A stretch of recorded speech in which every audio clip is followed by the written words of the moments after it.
Hello दोस्तों, आप सबको मेरा प्रेम पूर्वक नमस्कार। आइए मिलते हैं एक नई कहानी के साथ सास बहू की नोकझोंक। 25 वर्षीय राजीव की शादी एक स्नेहा नाम की लड़की से हुई। नाम के मुताबिक वह बहुत सुंदर भी थी। स्नेहा अपने माँ बाप की इकलौती बेटी थी। जब वह अपने ससुराल गई तो उसे उसके मुताबिक ही सब कुछ मिला। सास भी माँ जैसी और पति भी बहुत प्यार करने वाला।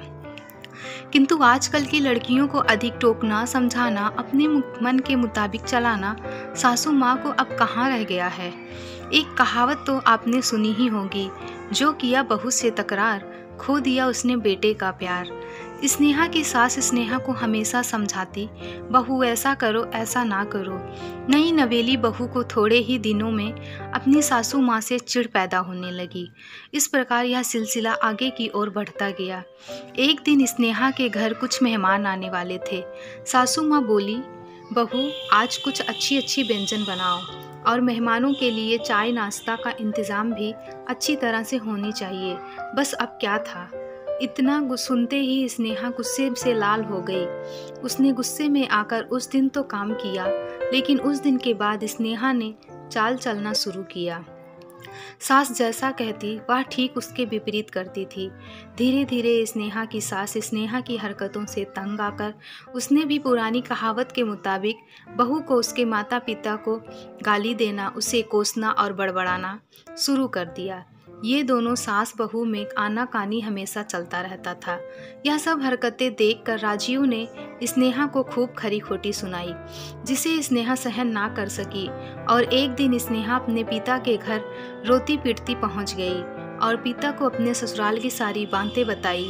वह अपने पिता से बोली, पिताजी आप तो डॉक्टर हो, मुझे कुछ ऐसी दवा दीजिए जिसे खिलाकर वह बुढ़िया गूंगी हो जाए, क्योंकि वह मुझे गंदी गंदी गालियां देती है। इस पर स्नेहा के पिताजी कुछ सोचते हुए बोले, बेटी मेरे पास एक ऐसी दवा है, लेकिन यह कड़वा है, वो आसानी से नहीं खाएंगी, इसलिए मैंने एक युक्ति सोची है। तुम हर रोज 1 महीने तक यह दवा अपनी सास को खाने में मिलाकर खिलाती रहना और 1 महीने में वह पूरी तरह से गूंगी हो जाएंगी। लेकिन हाँ, यह दवा थोड़ा कड़वा है, इसलिए तुम खाना इतना प्यार से खिलाना कि उसे पता ही ना चले। स्नेहा बहुत खुश हो गई और मन ही मन मुस्कुराते हुए दवा लेकर अपने ससुराल आ गई और पिता के कहे मुताबिक अपना काम शुरू कर दी। अब सास जो कुछ भी कहती उसे वह मानती भी और उलट कर जवाब भी नहीं देती और झगड़ा भी नहीं करती, क्योंकि वह जानती थी कि बुढ़िया तो अब महीने भर में गूंगी होने वाली है, बोल ले जितना बोलना है, उसके बाद वह चैन से रहेगी। अब हर रोज वह प्यार से चुटकी भर दवा खाने में मिलाकर प्यार से अपनी सासू माँ जी को देती थी। माँ भी समझती शायद इसके माता पिता ने इसे समझाया बुझाया है, इसलिए यह लड़ना झगड़ना बंद कर दी है। अब माँ जी भी बहू की खूब प्रशंसा करने लगी और बहू भी प्रशंसा सुनकर प्यार से बातें किया करती थी।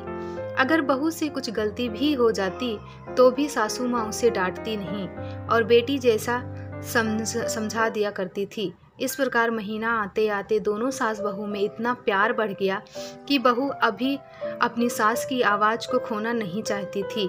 एक दिन फिर उसी प्रकार स्नेहा रोते हुए अपने पिता के पास पहुंची।